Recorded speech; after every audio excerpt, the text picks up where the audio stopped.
नमस्कार, देवभूमि IAS academy के YouTube channel में आपका स्वागत है। आज का हमारा विशेष टॉपिक होना है उत्तराखंड का current updates. Monthly current affairs की सीरीज में आज हमारे पास है अक्टूबर 2024 का करंट अफेयर्स। ये है देवभूमि आईएएस एकेडमी के पर्सनल नंबर्स, आप इनसे संपर्क करके अपनी व्यक्तिगत समस्याओं को सुलझा सकते हैं। और दूसरा कि ये जो मेरे द्वारा लिखी गई पुस्तक है उत्तराखंड का इतिहास ऑल इन वन, इसका सेकेंड एडिशन आपके सामने तुरंत ही आने वाला है। बहुत सारे स्टूडेंट्स जो मेरे को व्यक्तिगत फ़ोन करके पूछ रहे हैं या जिनको कुछ आशंका है इस बुक के बारे में कि इसका सेकंड एडिशन कब आएगा। इसका सेकंड एडिशन नवंबर 10 के बाद आना है और उसमें कंप्लीट जितने पेजेस यानी 100 पेजेस और इसमें जुड़ने वाले हैं और ये पूरा कवर कर देगी आप उत्तराखंड के इतिहास को। और उसके साथ साथ जो उत्तराखंड के कल्चर को, उत्तराखंड के जो व्यक्तिगत आस्पेक्ट हैं जैसे उत्तराखंड के व्यंजन वगैरह जो आजकल क्वेश्चन बन रहे हैं। और दूसरी बात बताऊं कि जो पिछले संडे को आरओ मेंस का पेपर हुआ था उसको अगर आप देखेंगे ध्यान से, क्योंकि मेंस का क्वेश्चन पेपर था, और उसको भी देखेंगे तो इस बुक से लगभग उसमें 40 से 50 क्वेश्चन हैं। इसका एक वीडियो भी आपके सामने रख सकता हूं मैं बाद में, लेकिन फिलहाल आपको इसका सेकेंड एडिशन नवंबर में मिल जाएगा कैसे भी हो। चलिए अब शुरू करता हूं आज की वीडियो। यह है पहला क्वेश्चन। उत्तराखंड का कंप्लीट वीडियो होगा और पूरी डिटेल के साथ होगा। सबसे पहला क्वेश्चन आपके सामने है, उत्तराखंड के किस पर्यावरणविद को हाल ही में राष्ट्रीय पर्यावरण सेवी सम्मान 2024 से सम्मानित किया गया है? यह है श्री सुरेश भाई। एक लंबे समय से पर्यावरण आंदोलन से जुड़े हैं सुरेश भाई, और जनरली हम इनको जानते हैं कि इन्होंने भेलंगना घाटी में 2500 पेड़ों को कट्टे से बचाया था और इसीलिए इन्हें पर्यावरणविद के नाम से प्रसिद्धि मिली थी। लेकिन उससे पहले भी इन्होंने बहुत कुछ किया है, थोड़ा सा डिटेल होगा। यहाँ पर जो ऑप्शन थे वैसे अखिलेश चंदोला, जगत सिंह चौधरी भी पर्यावरणविद हैं, किशन सिंह मरड़ा जिन्हें 2023 में अवार्ड मिल चुका है, और जगत सिंह चौधरी बहुत जाना पहचाना नाम है, लेकिन इस बार आंसर था श्री सुरेश भाई। ठीक है, और क्या किया इन्होंने, क्या योगदान रहा है देखिए। योगदान: हिमालयी क्षेत्र में वनों के संरक्षण, रक्षा सूत्र आंदोलन जिसकी वजह से वो फेमस है, तथा पर्यावरण विषय में संपूर्ण योगदान के लिए इनको ये पुरस्कार दिया गया है। और जिन संस्थाओं को इन्होंने प्रमोट किया है वो है उत्तराखंड वन अध्ययन जन समिति का गठन 1996 और 97 में जब रक्षा सूत्र आंदोलन चल रहा था, उसी दौरान चल रहा था उत्तराखंड वन अध्ययन जन समिति का गठन। दूसरा, उत्तराखंड नदी बचाओ आंदोलन, उत्तराखंड नदी बचाओ अभियान 2007-8 का इनका। और तीसरा, राष्ट्रीय हिमालय नीति अभियान 11 अक्टूबर से 2014 से 18 फरवरी 2015 तक इन्होंने राष्ट्रीय हिमालय नीति अभियान चलाया था हिमालय के संरक्षण के लिए। और 1984 टू 90 जल संरक्षण तथा वन संरक्षण हेतु टिहरी और उत्तरकाशी के 1000 गांवों की पदयात्रा की थी। ये है इनके महत्वपूर्ण और अहम योगदान। ठीक है, और इसके अलावा उनकी संस्थाओं और उनके योगदानों में थोड़ा सा और हम जोड़ना चाह रहे हैं। जैसे 1994 में हिमालय पर्यावरण शिक्षा संस्थान मातली गांव उत्तरकाशी की स्थापना, उसमें भी योगदान रहा है। दूसरा, रक्षा सूत्र आंदोलन जो काफी फेमस रहा भेलंगना घाटी में 1994 का, और 2022 में गौरा देवी सम्मान मिल चुका है, इससे पहले पर्यावरण भूषण सम्मान मिल चुका है इनको। ठीक है, और ये जो पर्यावरण इस बार इनको पुरस्कार मिला है राष्ट्रीय पर्यावरण सेवी सम्मान, इस सम्मान को किसने दिया है, इनको किस संस्था ने दिया? अगर इस टाइप का प्रश्न आता है तो ये सम्मान पर्यावरणविद अनुपम मिश्र की याद में दिया गया है, और यह है रांची झारखंड भारत सरकार, यानी संपूर्ण भारत में पर्यावरण के क्षेत्र में किए गए योगदान के लिए अवार्ड मिला था। ये अवार्ड की जो समारोह हुआ था वो झारखंड के रांची में हुआ था और पर्यावरणविद अनुपम मिश्र की याद में दिया गया था। और इसकी जो आयोजक संस्थाएं थी वो है सावित्रीबाई सेवा फाउंडेशन और दूसरा गोदावरी देवी फाउंडेशन, ये इसकी आयोजक संस्थाएं थी। तो पूरा डिटेल हमारे पास है श्री सुरेश भाई के बारे में और उनसे संबंधित जो प्रश्न बने हैं, उनके संगठन और उनके आंदोलन। ठीक है, क्लियर है? चलिए आगे बढ़ता हूं। दूसरा क्वेश्चन है, नेक्स्ट देखते हैं। 8 अक्टूबर 2024 को चीन की चोटी माउंट चो ओयू पर हाल ही में उत्तराखंड की किस पर्वतारोही द्वारा चढ़ाई की गई है? तो यह है जो चोटी माउंट चो ओयू चाइना में है, और विश्व की 8वीं चोटी से कहा जा रहा है, और जिसने चढ़ाई की वो है शीतलराज।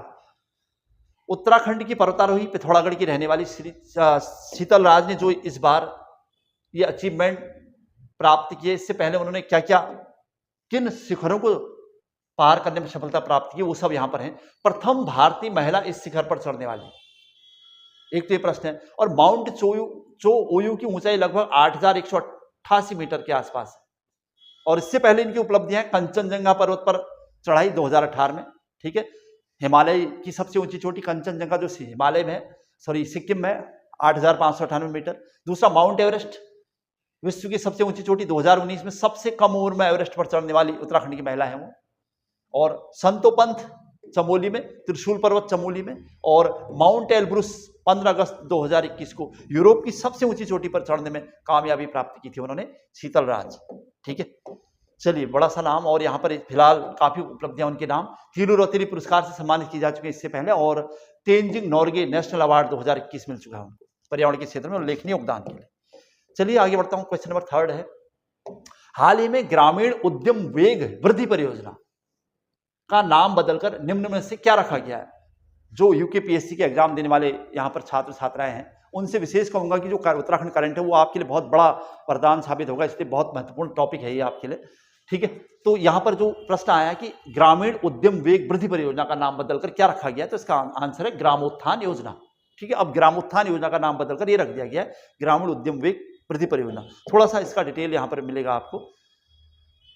इस योजना का उद्देश्य क्या है? ग्रामीण गरीब परिवारों की आजीविका को उद्यमता से जोड़कर सशक्त करना उद्देश्य अगर आता है, तथा ग्रामीण उद्यमियों को आर्थिक सहायता और प्रशिक्षण प्रदान करना, और ग्रामीण युवाओं और महिलाओं को उद्यमता, स्वरोजगार और समुदायों को रोजगार प्रदान करना, ये इसका मूलभूत उद्देश्य है। और इससे पहले एक और योजना, रूरल बिजनेस इक्यूबेटर योजना का नाम बदलकर अब मुख्यमंत्री उद्यमशाला योजना कर दिया गया है। देखिए, दोनों योजनाओं का नाम बदला गया है और क्या क्या इनके उद्देश्य हैं ये। चलिए आगे बढ़ते हैं। नेक्स्ट क्वेश्चन, उत्तराखंड राज्य में यूसीसी लागू करने की मंजूरी कब दी गई है, पूछ रहा है। तो ये अभी हाल में सुर्खियों में, और ये 9 नवंबर यानी उत्तराखंड राज्य स्थापना दिवस जो कि आने वाला है, 9 नवंबर को इसे लागू कर दिया जाएगा। लागू करने की मंजूरी 9 नवंबर 2024 को दे दी जाएगी। समान नागरिक संहिता, जो कि पूरे देश में चर्चित है मामला, समान नागरिकता यूनिफॉर्म सिविल कोड का पूरा डिटेल वीडियो बना चुका हूं मैं इस पर पहले से, है ना, उसको बहुत अच्छी तरह से आपने देख लिया होगा। उत्तराखंड समान नागरिक संहिता यूसीसी विधेयक को राष्ट्रपति द्वारा अनुच्छेद 201 के तहत, इसके लिए अलग से प्रश्न पूछे तो राष्ट्रपति द्वारा अनुच्छेद 201 के तहत मंजूरी प्रदान की गई है, और 11 मार्च 2022 को, ठीक है, यहां पर इसे राष्ट्रपति द्वारा मंजूरी में दी गई थी। तो यूसीसी कमेटी का गठन कब हुआ था? तो 27 मई 2012, यानी इसके बाद प्रोसेस हुई है। 11 मार्च के बाद 27 मई 2022 को ये प्रोसेस शुरू हुई थी, और फिर 5 सदस्यीय यूसीसी ड्राफ्ट कमेटी बनी थी। मतलब उत्तराखंड में यूसीसी लागू करने के लिए जो कमेटी बनी थी, तो उसमें कितने सदस्य थे? 5 सदस्य, ठीक है। उनके अध्यक्ष कौन है? न्यायाधीश रंजना प्रकाश देसाई। इससे पहले जो एलटी का एग्जाम था उसमें जीएस में क्वेश्चन भी आ चुका है एलटी में, ठीक है। और फिर जनसंवाद शुरू किया गया उत्तराखंड के गांव में, खासकर माणा गांव जो उत्तराखंड का पहला गांव है, यहां से इसकी शुरुआत हुई थी।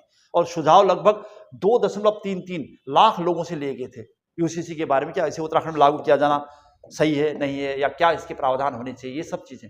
और इसकी थोड़ा डिटेल जो यहाँ पर आ रही है कि यूसीसी से बाहर उत्तराखंड के किस क्षेत्र को या किन जातियों को, जनजाति को किया गया है कि यूसीसी के, मतलब यूसीसी से बाहर जो समुदाय है उत्तराखंड में, उत्तराखंड की जनजातियां हैं। ध्यान रखिएगा, उत्तराखंड की जनजाति को यूसीसी से बाहर रखा गया है, ठीक है, क्योंकि यहाँ की मूलभूत जनजाति मूलभूत वही है। अच्छा, कमेटी द्वारा सरकार को रिपोर्ट कब सौंपी गई? तो 2 फरवरी 2021 को सबसे पहले, ठीक है। और उत्तराखंड विधानसभा में रिपोर्ट पेश कब हुई? तो 6 फरवरी 2024 को। और उत्तराखंड विधानसभा द्वारा पारित 7 फरवरी 2024 को। तो इसकी डेट्स जो यहाँ पर आई हैं, थोड़ा डेट्स को मिला लेता हूँ एक बार। 2021 यहाँ पर थोड़ा डाउट लग रहा है, कमेटी द्वारा सरकार को रिपोर्ट सौंपी गई, तो एक बार पहले भी ये सब 11 मार्च 2022 को मंजूरी मिली है। यूसीसी कमेटी का गठन हुआ है 27 मई 2022 को, तो यहाँ पर थोड़ा डाउट था मुझे। तो ये कमेटी द्वारा सरकार को रिपोर्ट यहाँ पर होगा 2 फरवरी 2000, ये जो यहाँ पर आया 24, ठीक है, रिपोर्ट भेजी गई। उसके बाद 6 फरवरी 2024 को उत्तराखंड विधानसभा में पेश कर दिया गया और पारित हुआ है 7 फरवरी 2024 को। तो ये है डेटे, यहाँ पर थोड़ा सा डाउट था, क्लियर हुआ। चलिए आगे बढ़ता हूँ। नेक्स्ट क्वेश्चन, मुख्यमंत्री पुष्कर सिंह धामी ने किस दिन को गणभोज दिवस मनाने का आह्वान किया है? तो काफी सुर्खी में चल रहा है पिछले 1-2 सालों से। 7 अक्टूबर को इस बार गणभोज दिवस मनाया गया है। तो इस बस आपको ये ध्यान रखना है कि इस बार का जो गणभोज दिवस था उसका विषय क्या था, सब्जेक्ट क्या था। तो ये है, इस वर्ष जो 2024 का गणभोज दिवस था उसका विषय है गणभोज से निरोगी काया, ठीक है। तो थोड़ा गणभोज क्या है, वैसे नाम से पता चल रहा है, लेकिन फिर भी इसका डिटेल यहाँ पर है। जो रियल में गणभोज दिवस है वो 7 अक्टूबर को मनाया जाता है। 2023 में इसकी शुरुआत हुई थी और उद्देश्य क्या था, पहाड़ी भोजन को पहचान दिलाने के साथ ही उसकी पौष्टिकता से लोगों को रूबरू करवाना और इसे रोजगार के जरिया बनाने की पहल। संस्था जो ये काम कर रही है वो है हिमालय पर्यावरण जड़ी बूटी एग्रो संस्थान, जाड़ी नाम से है, और जनक हैं द्वारिका प्रसाद सेमवाल। ये है द्वारिका प्रसाद सेमवाल ने इससे पहले बहुत सारे आंदोलन भी चलाए उन्होंने, और बीज बम अभियान चलाया था इन्होंने, बीज बम अभियान, ये आपको ध्यान होगा 2017 में बीज बम अभियान उत्तरकाशी से, और ये 2017 में चलाया था द्वारिका प्रसाद सेमवाल ने। इससे पहले बीज बचाओ आंदोलन विजय जरदारी जी ने भी चलाई इसी नाम से, और इसकी यहाँ पर जो मैं गणभोज दिवस कह रहा था 2023, बल्कि इसकी शुरुआत हुई है 2000 में हुई है, और 2000 के बाद ये पिछले बार का गणभोज दिवस की डेट आई है, और फिर इस बार गणभोज दिवस जो आया था। तो उद्देश्य क्या होता है, मेनली संस्था कौन सी है, जनक कौन है, इसकी शुरुआत कब हुई 2023 और फिर 2024, और 2024 की थीम हमारे पास थी गणभोज से निरोगी काया। ठीक है, तो शुरुआत 2000 कहूंगा। चलो आगे बढ़ता हूं फिर से, नेक्स्ट प्रश्न। भारत कजाकिस्तान संयुक्त सैन्य अभ्यास काजिंद 24 का कहां आयोजन किया गया? इस बार काफी सुर्खियों में था ये भी मामला, चूंकि चमोली के औली में ये अभ्यास हुआ है, और इसकी शुरुआत वैसे भारत कजाकिस्तान से ये जो शुरुआत हुई है संयुक्त अभ्यास की 2016 से हुई है, और इस बार ये 8वां संस्करण था इसका, और इसकी जो डेट है एग्जैक्ट वो है 30 सितंबर से 13 अक्टूबर 2024। ठीक है, ये डेट आपको ध्यान रखनी पड़ेगी। काजिंद इसका नाम है। नेक्स्ट क्वेश्चन है, उत्तराखंड उच्च न्यायालय के कार्यवाहक न्यायाधीश कौन नियुक्त किए गए हैं?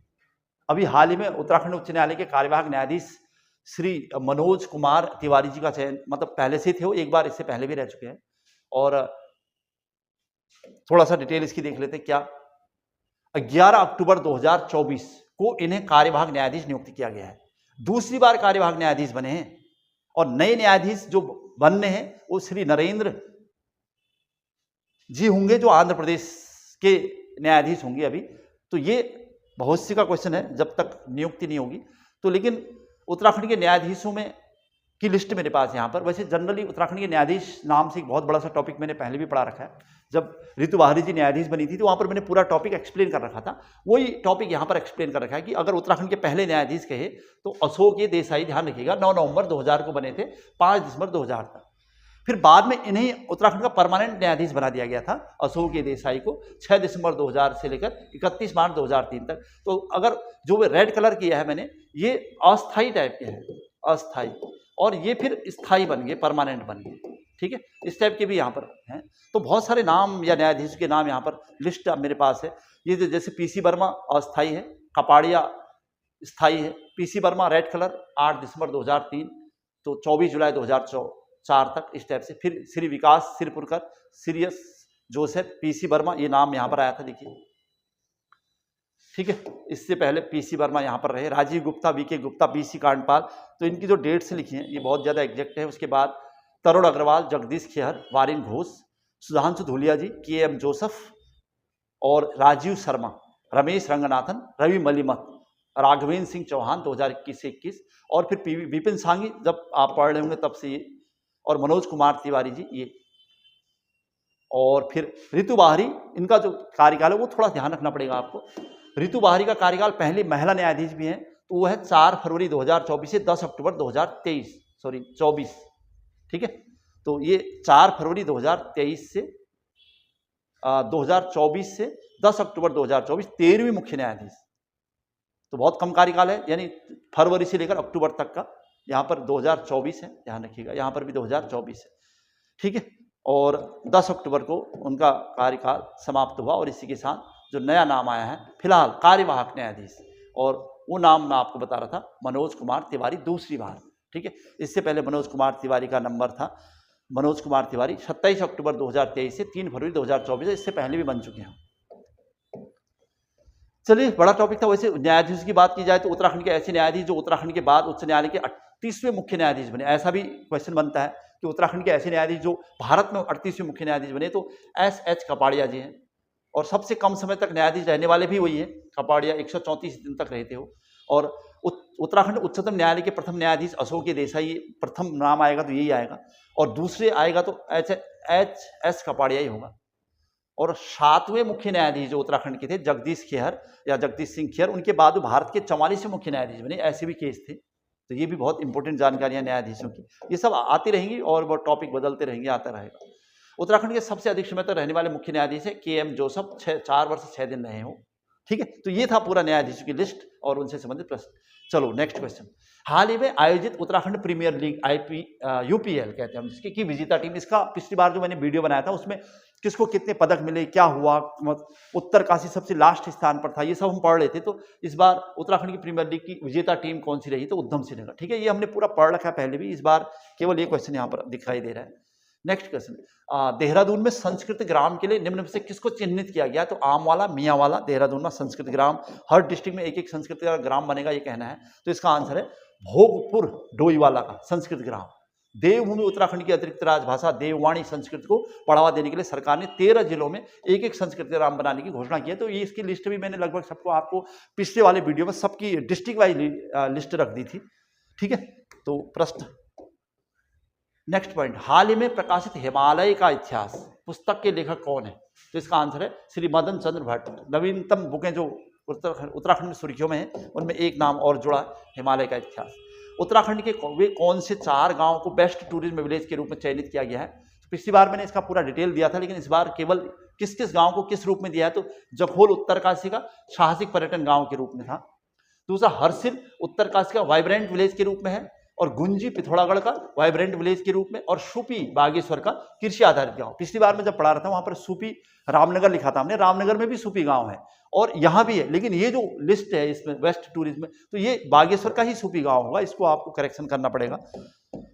चलिए आगे बढ़ता हूं। उत्तराखंड के माननीय मुख्यमंत्री श्री पुष्कर सिंह धामी जी द्वारा अक्टूबर 2024 में आर्थिकी और पारिस्थितिकी संतुलन और वित्तीय स्वायत्ता हेतु किन कार्यक्रमों की शुरुआत हुई है।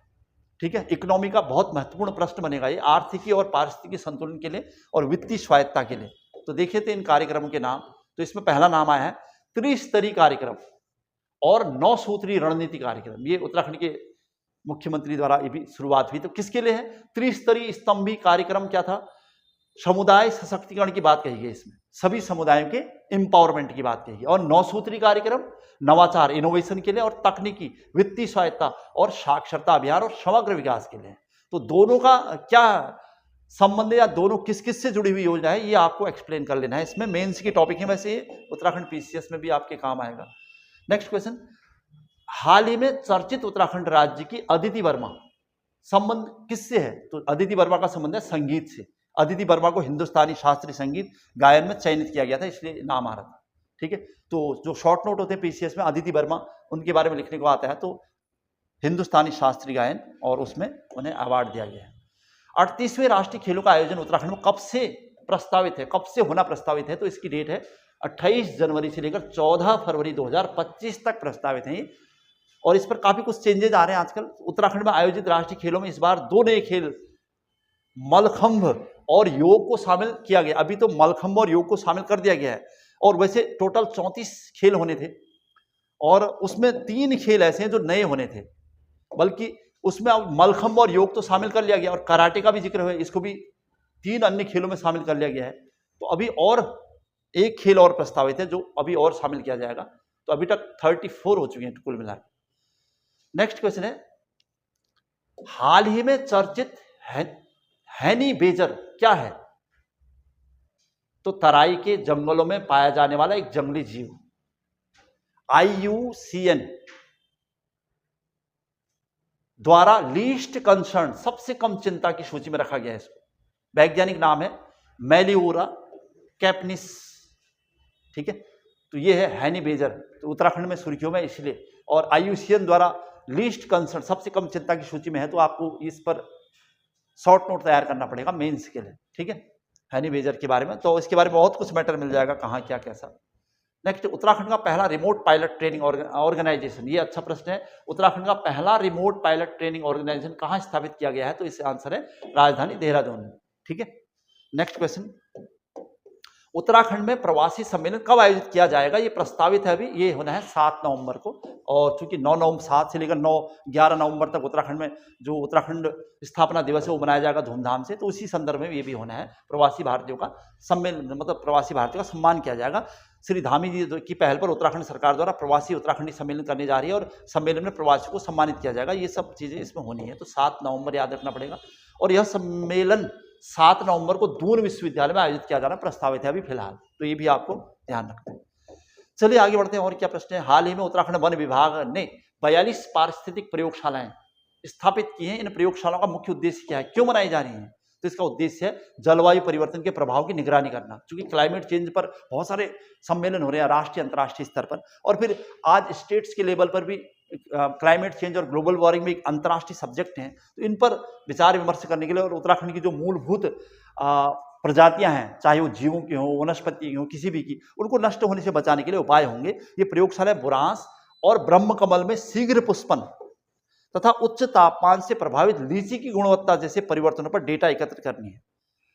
ठीक है, तो आपके पास मैटर मिल गया। अब आगे बढ़ते हैं। उत्तराखंड में हाल ही में 8वां बर्ड फेस्टिवल का आयोजन कहाँ किया गया है? बर्ड फेस्टिवल, बटर फेस्टिवल आपने सुना है, इस बार ये मसूरी में हुआ है। विनोग माउंटेन वन्यजीव विहार में 3 दिवसीय 8वां उत्तराखंड बर्ड फेस्टिवल हुआ है। ठीक है, मसूरी वन विभाग कर रहा है इसको, उसके द्वारा किया गया है। तो इसमें अलग अलग टाइप की बर्ड के बारे में बताया गया है। पूरे देश में लगभग 1300 प्रजाति के पक्षी हैं, जिनमें से 729 उत्तराखंड में पाए जाते हैं, और जिनमें से तितली की 32 प्रजातियां यहाँ पर मिली थी। इसका आयोजन अभी हाल ही में 18 से 20 अक्टूबर 2024 को हुआ है। ठीक है, डेट इंपोर्टेंट है आपके लिए फिलहाल। चलिए आगे बढ़ूंगा। हाल ही में गोवा में हुई राष्ट्रीय पैरा स्विमिंग प्रतियोगिता में उत्तराखंड के किस तैराक ने रजत पदक जीता है? तो यह है राजेंद्र सिंह बोरा जी, और इन्हें चंदू चैंपियन के नाम से जाना जाता है। यहाँ पर मूल पिथौरागढ़ के मुआनी रुईनाथल के हैं। ठीक है, तो नेक्स्ट क्वेश्चन। उत्तराखंड के मुख्यमंत्री द्वारा राज्य स्थापना दिवस कार्यक्रम का किस रूप में मनाए जाने का प्रस्ताव लाया गया है? तो देवभूमि रजतोत्सव या उत्तराखंड रजत गाथा उत्सव होगा इस बार 9 नवंबर 2024 को। चलिए आगे बढ़ते हैं। Next question.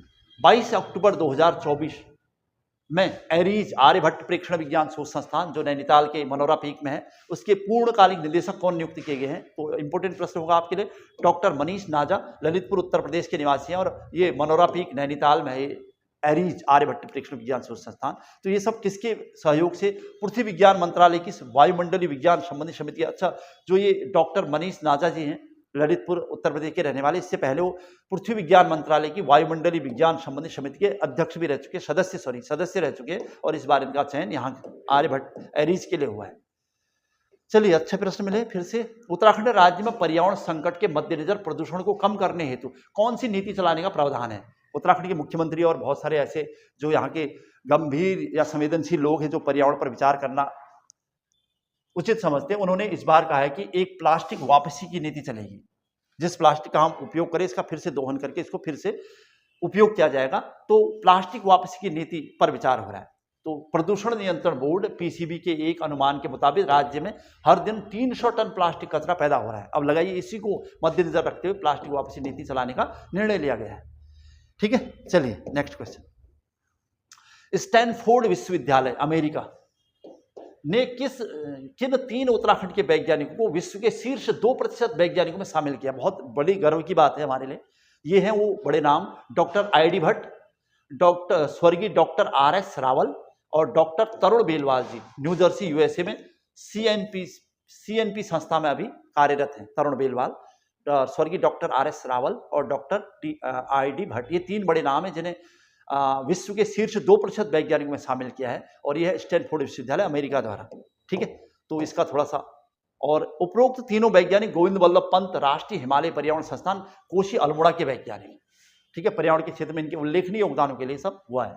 नेक्स्ट, 23 अक्टूबर 2024 को उत्तराखंड के मुख्यमंत्री द्वारा किन विधेयकों को मंजूरी प्रदान की? अभी हाल ही का क्वेश्चन है, 23 अक्टूबर का। तो 2 और नए विधेयक यहां पर देखने को मिले हैं। राज्य जल एवं स्वच्छता मिशन की शीर्ष समिति के पुनर्गठन को मंजूरी मिलेगी। राज्य जल और स्वच्छता मिशन की शीर्ष समिति के पुनर्गठन की मांग, उसको मंजूरी दी गई। एक दूसरा, उत्तराखंड प्राविधिक शिक्षा सेवा संशोधन नियमावली। ये 2 विधेयक बहुत ज्यादा सुर्खियों में अभी हाल ही में, एकदम लेटेस्ट क्वेश्चन है। नेक्स्ट क्वेश्चन है, उत्तराखंड का कौन सा निगम ऑनलाइन टैक्स जमा करने वाला पहला निगम बना है? तो इसका आंसर है हल्द्वानी। उत्तराखंड का कौन सा निगम ऑनलाइन टैक्स जमा करने वाला पहला निगम? ठीक है, तो हल्द्वानी नगर निगम। अब निगम क्षेत्र के भवन स्वामियों और QR कोड से टैक्स जमा करने की सुविधा मिलेगी और साथ ही अपने भवन कर की स्थिति भी ऑनलाइन ली जा सकेगी। तो ये करंट का क्वेश्चन है। चलिए, और हाल ही में आयोजित 3 दिवसीय स्पर्श हिमालय महोत्सव का आयोजन कहाँ हुआ है? तो ये भी उत्तराखंड में एक नया प्रश्न है। तो इसका आंसर होगा देहरादून के जौली ग्रांट में हुई 25 से 26 अक्टूबर के आसपास ये हुआ है। ठीक है, तो ये डायरेक्ट क्वेश्चन है। इस अवसर पर देश के पहले, यहाँ पर क्या निर्णय लिया है, इस अवसर पर देश के पहले हिमालयी लेखक गांव का लोकार्पण किया गया है वहां पर।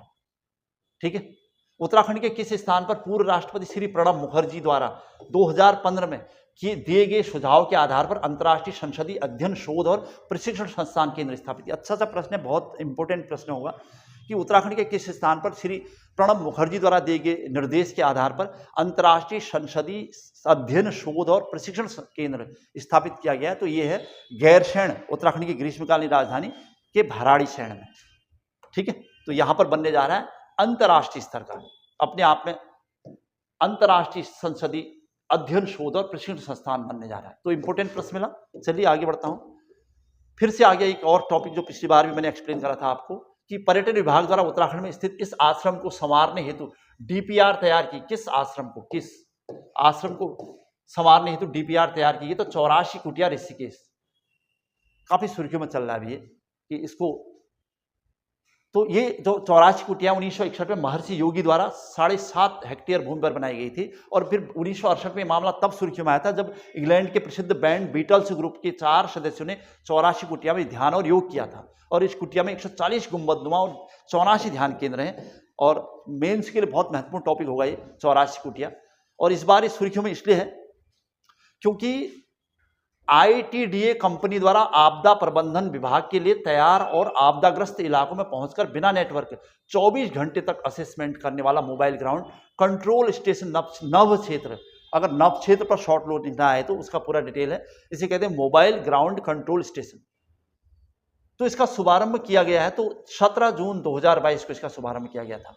ठीक है, और अभी चूंकि ये संकट में है नव क्षेत्र जो ये प्रोग्राम है, बहुत ज्यादा उत्तराखंड सरकार इसे चला नहीं पा रही है, इस वजह से हाईलाइट हुआ था मामला। वैसे नव क्षेत्र का मतलब था मोबाइल ग्राउंड कंट्रोल स्टेशन। ठीक है, तो इसकी शुरुआत कब हुई नव क्षेत्र की? तो 17 जून 2022। और किसके द्वारा? तो ITDA कंपनी द्वारा। ITDA कंपनी पर आरोप है कि इस योजना को उसने मतलब मैनेजमेंट या प्रबंधन अच्छी तरह नहीं हो पाने की वजह से या पैसे की कमी की वजह से रोक दिया है। तो इसलिए शायद प्रश्न बना होगा। हाल ही में उत्तराखंड की प्राचीन विरासत को संजोए पद्मासन मुद्रा में विराजमान किस मंदिर का अस्तित्व खतरे में दिखाई पड़ रहा है? तो इसका आंसर है राजराजेश्वरी मंदिर, रानीहाट गांव टिहरी का।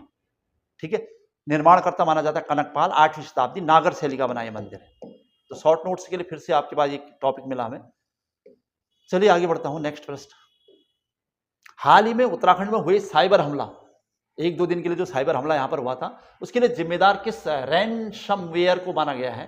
तो इसका आंसर है माकूप। ठीक है, इसका डायरेक्ट प्रश्न है ये। अभी जो